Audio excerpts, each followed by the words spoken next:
Welcome back. We're going to be talking about Manchester United and Arsenal. So, if you're watching this video, we're going to be breaking it down. Not the most entertaining game, not the worst game I've ever seen.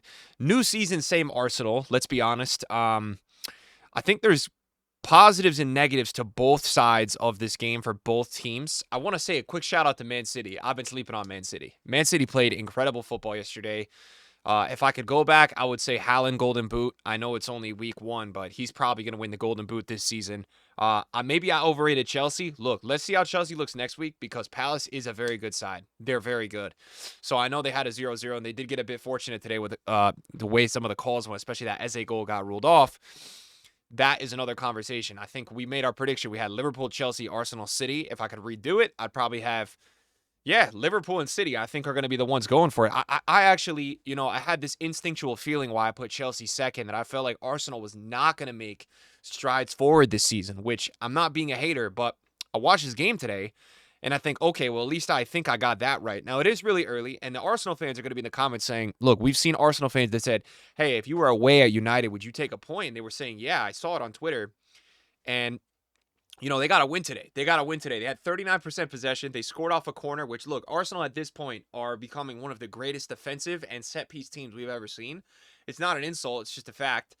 But, Arsenal, let's start with Arsenal real quick. The concern with Arsenal, the concern is that you brought in Gyökeres. Look, Zubamendi's a baller. We said that he was going to be a really good signing. Zubamendi was really solid today. The concern with Arsenal is that when the style and the feeling of the squad, it still feels quite similar to last year. Now, I actually think Arsenal, when they got to the Champions League and they made that run, were insane. But if they didn't have Raya in net today, they probably would have not got 3 points out of this game. And, I think when Arsenal are going to play this type of style, if it's going to go this way all season, I might have to take back my prediction that they're not going to win any trophies because I just don't think this way of playing is sustainable. I think this game today was a bit of both. United, I think, surprised a lot of people with how advanced they are with these signings and Amorim's system. They came out, I think, looking a lot better than a lot of people expected. So they were good. And I also think Arsenal were bad today. I don't think Arsenal played well. I just don't think Arsenal played well. Now, we're going to see them play better throughout the season, but this style for Arsenal, right, and as much critique and criticism as Arteta gets, I think it's warranted because this way going forward can win you games. I don't think it can win you in modern football trophies. It's just my opinion. Doesn't mean it's right. So it's no critique to Arsenal. Outside of the fact that I know the Arsenal fans that watch this channel at this point, with who you've spent, who you've brought in, how many years you've backed Arteta, I think Arsenal is looking at this season saying, we need to win a trophy. Okay? I could be wrong. Maybe you guys are going to be happy with keep making baby steps. Maybe you get to the UCL final next year. You don't win, but you got a step further. You do the same progress in the Premier League. You get second place, and then you get no trophies. Maybe you're happy with that. I don't think Arsenal fans are going to be happy. That's why I look at this season with Arsenal. It's kind of do or die for this project. Now, it is early stages. Gyökeres today, guys, was terrible. Now, did he get a lot of service in goal-scoring opportunities where he is best? No, but his hold-up play was not great at all. His take-on play was not great at all. And, it doesn't help that he's playing with Martinelli, who is absolutely horrible at this point. I'm giving up on Martinelli. He had a couple moments last year. Really, we're waiting and waiting and waiting for this guy. You know what I mean? Where is it? So Arsenal, for me, they still have that same problem in the attack, and it's really looking like when all is said and done, they should have got Eze. That's what when I watched this game today, I'm like, okay, they really should have got Eze. Now, defensively, Saliba started off looking like he was a bit on vacation, but look, they look rock solid. This is Arsenal. You're going to get top 2, top 3 defensive team in the world. What are you going to get out of the attack? So, look, it's early stages for Gyökeres.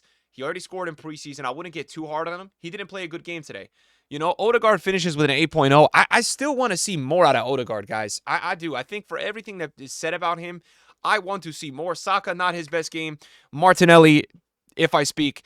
So, we take a look at it, and that's my analysis of Arsenal. That's my analysis of Arsenal, guys. I don't know what to say. I think there still has to be some more convincingness from this side for them to win a trophy.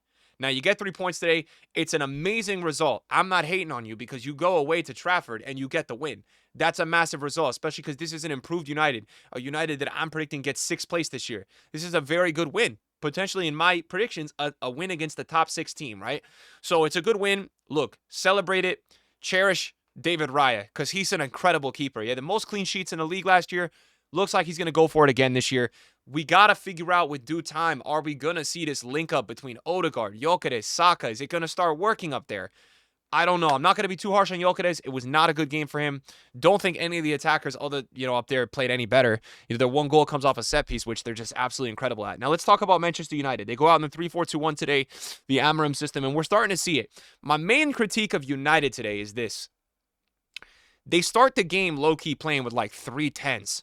3 guys that like to drop in almost or false 9. You know what I'm saying? So they go with Mount, Cunha, and Mbeumo. And I'll tell you this. I saw more out of the Manchester United attack today than I saw all of last season. I feel like the best moments I saw last season was Bruno going on 5 dribble runs in a shot, or Harry Maguire scoring a crazy goal out of nowhere. So if you are a Manchester United fan, I will say this. This should be one of the happiest days. And look, people are going to say, oh, well, wow, you really hit a new low. You're celebrating a loss. It's not about that. It's not about that. Because if we're going to be result Randy, that's not going to be productive for predicting and understanding what's going to happen with your football club for the rest of the season. Because at some point, eventually, the style of play is going to catch up. And it's not going to be sustainable. We've seen many teams that get wins, but we know the style isn't super convincing. And eventually, at some point, they drop a lot of points. United, I'm feeling very confident with, man. And I'm surprised I'm saying that. But, United's main problem, and I look at today, they still have this goalkeeper issue. They didn't bring in a goalkeeper. This is a problem that they should have still known they had in August. They did not bring in a goalkeeper, okay, that is just more commanding and more secure back there. Their goal they concede today, really the only freaking chance outside of the chance at the end where Saka, De Ligt makes an amazing defensive play after Odegaard flicks it to Saka. This was the only chance, the corner in the game, for really Arsenal. I mean, a few others here and then, but generally, you know what I mean? So that's really my main criticism with United. Other than that, I think Bruno, for me, will always be a player that should be more advanced, so I'm not sure if I'm liking him where he is in this system, but I do understand it with the players you have. And my main critique with Manchester United through the first half, and I think Amorim's going to probably see this on the game tape, the way he's put the team out, they really lacked having a number 9, a true 9 like Sesko, who, look, he came in off the bench, not a ton of time to do a lot. Amad Diallo comes in off the bench, 7.3, guys. He's fantastic. So when I looked at the lineup today, I saw this. I said, I really want a striker, and I really want Amad Diallo. Now, apparently Amad's still coming back from injury, so when he is back, we should expect to see him in the lineups. He's an absolutely incredible footballer. He's developed into a seriously special player, okay?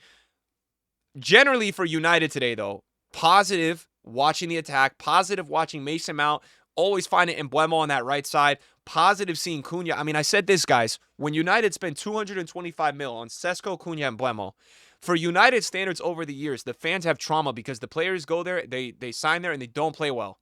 They're all busts, okay? Watching this today, watching 2 guys that are starting in this brand new team, brand new system for them, Manchester United, one of the highest pressure places to play, and they both played really well.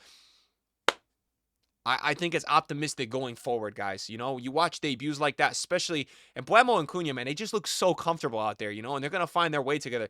They're both really incredible footballers. So we will have to see if Amorim's going to get Sesko a bit more involved in his team, how he's going to run this system, because I felt like Dorgu and many players on United had chances, and Dalot specifically, so those wide players, where they would 1-2 or get open down the byline, they would look to serve it. They would try to serve it, and there was not even one player in the box. Sometimes a striker's role is not just to be, scoring the goals, but it's to be actually present and occupying defenders so that those defenders can't focus on other players. When you put nobody in the box and then you have 3 false 9s at the edge of the box, all the attention is going to them. They're marked, and the defense feels no threat. And then the players on the Manchester United wide, they don't know where to serve it.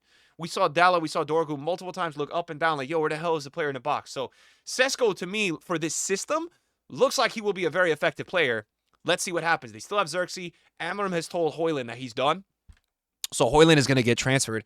But guys, let me tell you this. United, I know you started the season off with a loss. You're going to be disappointed. But I think for looking at the season, I think Casemiro looked very sharp. Dorgu has a lot of promise. Guys, Yoro and De Ligt today played fantastic. De Ligt had an amazing block at the end. I thought he was De Ligt. I love because you have to take the good and the bad. You're always going to take the bad with De Ligt, that he could go in for a really aggressive challenge, gives you a red card. But the way he defends, so physical, makes strikers so uncomfortable.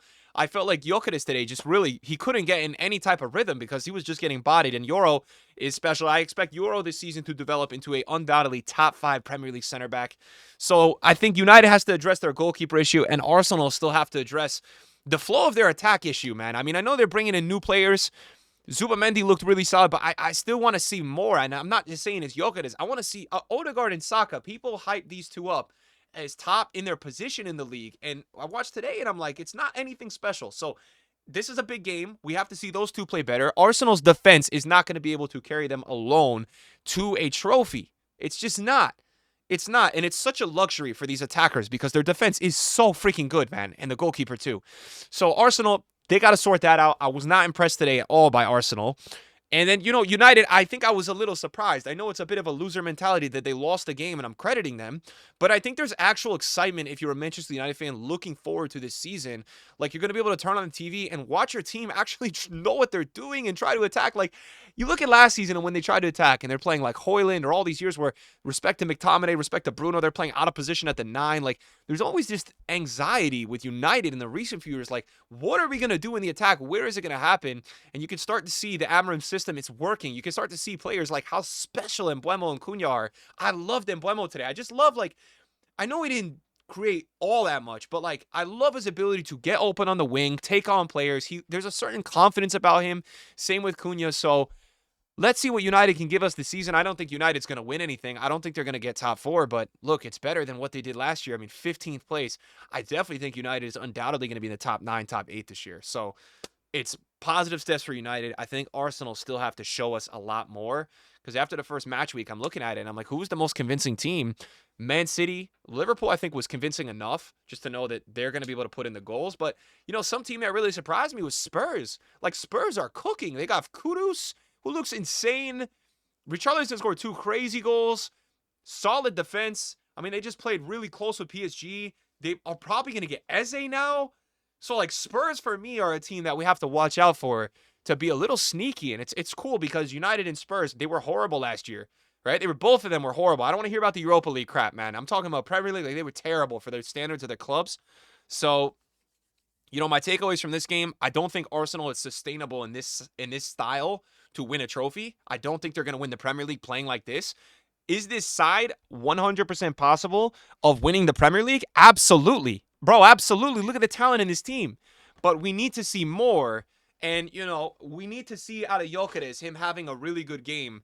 Martinelli, we expect him to be Fartinelli, but we need to see a good game out of Gyökeres in the next couple games, because you took a big chance on him. He's 27 years old. He's done nothing but produce, but he needs to get the comfort. He needs to get more service. Today it was one of those away games where Arsenal just survived and soaked it in. And I know people are going to call them time wasters, but if you were on the Arsenal team, you would do the same thing to see out the result. So they really were just seeing out the result today, and that's the result of what we saw, like 64 to 30. 36% possession to United. It was one of those where Arsenal were hanging on to the lead, but I still want to see them be looking a little bit more convincing in the attack, because I felt like the last 60 minutes of the game, they were just literally running out the game. And I was like, dude, really? Like, it's the first of the season, but I do understand how they get the win. I don't know. What do you guys takeaways about the game? Let me know in the comments down below.